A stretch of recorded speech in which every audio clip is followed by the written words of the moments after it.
Hello दोस्तों, मैं विनय अपने इस YouTube channel CMC Mishra family पर आप सबको तहे दिल से स्वागत करता हूं।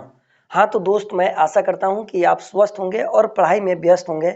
और हम चाहते हैं ना, यह सिलसिला आगे भी बनी रहनी चाहिए, क्योंकि आप हमारे देश के फ्यूचर हो। आपका ठीक होना ही हमारे देश को ठीक करता है।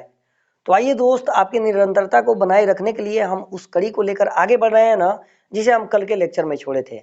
हाँ, आपसे हमारी पुरानी रिक्वेस्ट फिर से होगी कि यदि आप मुझे पहली बार देख रहे हो ना, तो सबसे पहले आप हमारे इन लेक्चर को देख लो, ताकि इनसे और आज के लेक्चर से आप कोरिलेट कर पाओगे और आपको समझने में किसी प्रकार की कोई परेशानी उत्पन्न नहीं होगी। तो आइए मित्र, थोड़ा सा हम अपने पुराने लेक्चर पर रिव्यू दे देते हैं, ताकि आज के लेक्चर से हम उसे लिंक कर पाएं। मित्र, मैं अपने पुराने लेक्चर में यह बताया था कि 1848 की जो क्रांति थी, वह लुई फिलिप और ऐसे कहें तो गीजो के अगेंस्ट, गीजो के विरुद्ध में जो है आम जनता के द्वारा की गई क्रांति थी।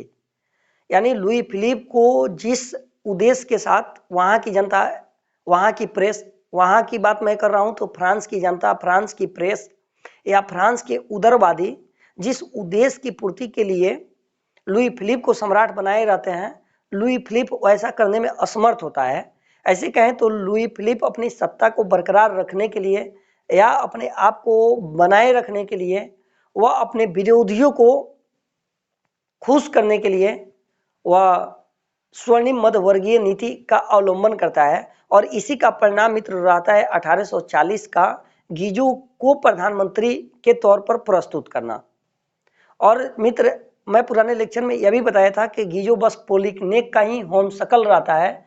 ऐसे कहें तो पोलिगनेक का जो उद्देश्य होता है, जो मेटरनिक का उद्देश्य रहता है, जो चार्ल्स टेन का रहता है, ठीक वही काम गीजो करता है। और फिर वहाँ की जनता जो होती है, यानी फ्रांस की जनता जो होती है, आग बबूला हो जाती है, या ऐसे कहें तो उसे लगने लगता है कि यह लुई फिलिप भी ठीक नहीं है, अब हमें लुई फिलिप को यहाँ से हटाना होगा।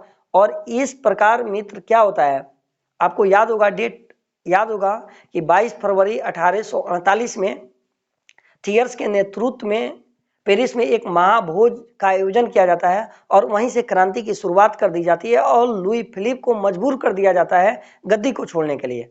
और अंत मित्र आप जानते हैं, ठीक 2 दिन बाद लुई फिलिप उस गद्दी को छोड़ करके चला जाता है।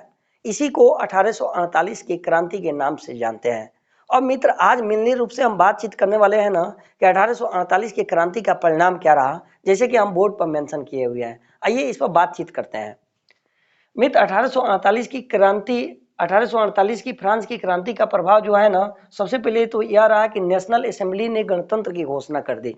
अर्थात मित्र, जो फ्रांस में राजतंत्र अभी भी बरकरार था ना, जैसे ही 24 फरवरी 1848 को लुई फिलिप गद्दी को छोड़कर इंग्लैंड भागता है, फ्रांस की जो नेशनल असेंबली होती है, अब बोलती है कि अब राजतंत्र नहीं, हमें क्या चाहिए, हमें गणतंत्र चाहिए। तो गणतंत्र स्थापित करने की घोषणा करती है।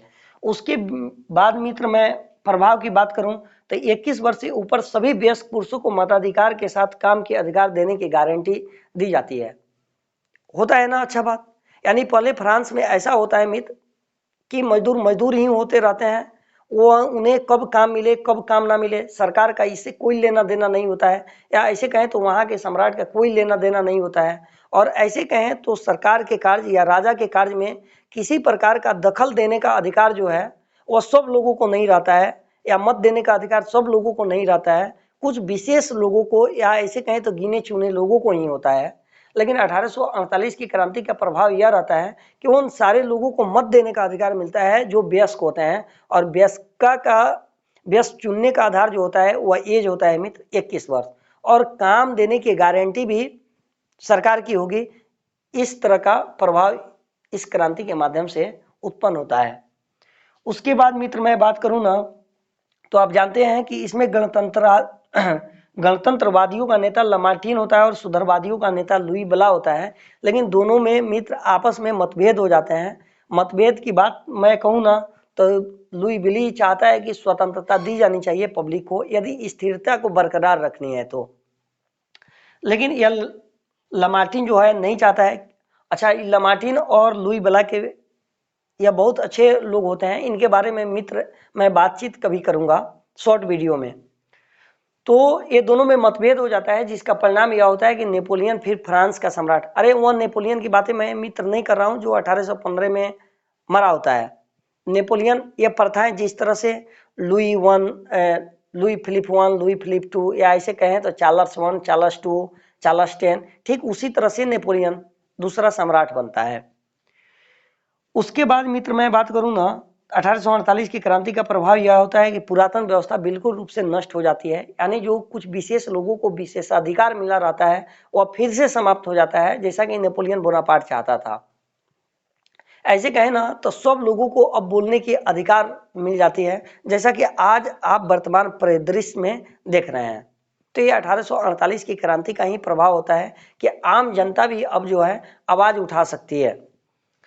उसके बाद मित्र मैं बात करूँ ना तो 1848 की क्रांति का प्रभाव जो है ना, यह आयरलैंड में पड़ता है, इंग्लैंड में पड़ता है, पोलैंड में पड़ता है, स्विट्जरलैंड, हॉलैंड में पड़ता है। या ऐसे कहें तो जब 1848 की क्रांति में आम जनता अपने ही शासक के प्रति प्रोटेस्ट करना स्टार्ट करती है या क्रांति कर बैठती है और गणतंत्र को स्थापित करती है, तो ठीक उसी तरह से, अच्छा यह देश याद करने में आपको दिक्कतें आएंगी क्या? हम चाहेंगे कि इसे आज के मैप में आप जरूर देखेंगे, जो वर्ल्ड मैप की बात मैं किया था ना, आप उसे जरूर देखेंगे। फिर से मैं नाम बता रहा हूँ मित्र, आप जानते हैं तो ओ से याद रखेंगे आयरलैंड, ओ आ में ई आता है, याद रखेंगे इंग्लैंड, इंग्लैंड के बाद मित्र पोलैंड, पोलैंड के बाद मित्र याद रखेंगे स से स्विट्जरलैंड, और उसके बाद याद रखेंगे मित्र हॉलैंड, जो अभी वर्तमान में नीदरलैंड है। यहाँ भी यह लोग अपने शासक से शोषित हो रहे होते हैं और ये लोग फ्रांस की तरह ही,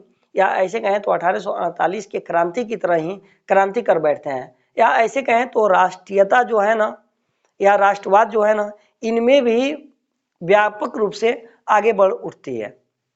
तो 1848 के क्रांति का यह भी प्रभाव होता है। उसके बाद मित्र मैं बात करूँ ना तो मेन रूप से इटली और जर्मनी में जो उदारवादी होते हैं, जो जर्मनी और इटली में जो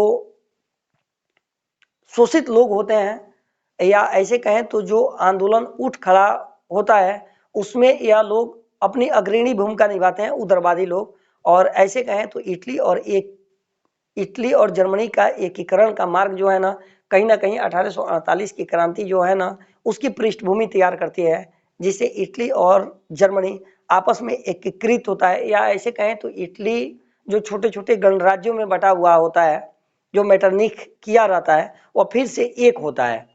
तो मित्र इटली के एकीकरण और जर्मनी के एकीकरण पर बात मैं अपने नेक्स्ट लेक्चर में करूंगा। आज के लेक्चर में मित्र मैं आपको यह समझा पाया कि 1848 की क्रांति का क्या प्रभाव रहा। फिर से मैं इसको थोड़ा सा रिव्यू कर देना चाहूं कि 1848 की क्रांति का प्रभाव जो है मुख्य रूप से यह होता है कि राजतंत्र समाप्त होकर करके गणतंत्र स्थापित होता है। दूसरे बात, सब लोगों को मत देने का अधिकार होता है जिनकी एज 21 वर्ष से ऊपर है।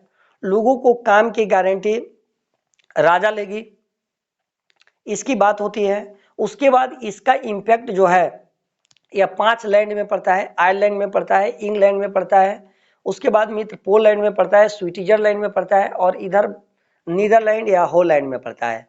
और अगला की बात करूं तो पुरातन सारी व्यवस्थाएं जो होती है, जो विशेष लोगों को जन्म के आधार पर जो विशेषाधिकार होता है, जो चर्च को जो अधिकार मिला होता है, वह सब समाप्त होता है। ऐसे कहें नेपोलियन बोनापार्ट का उद्देश्य इसमें पूरा होता है।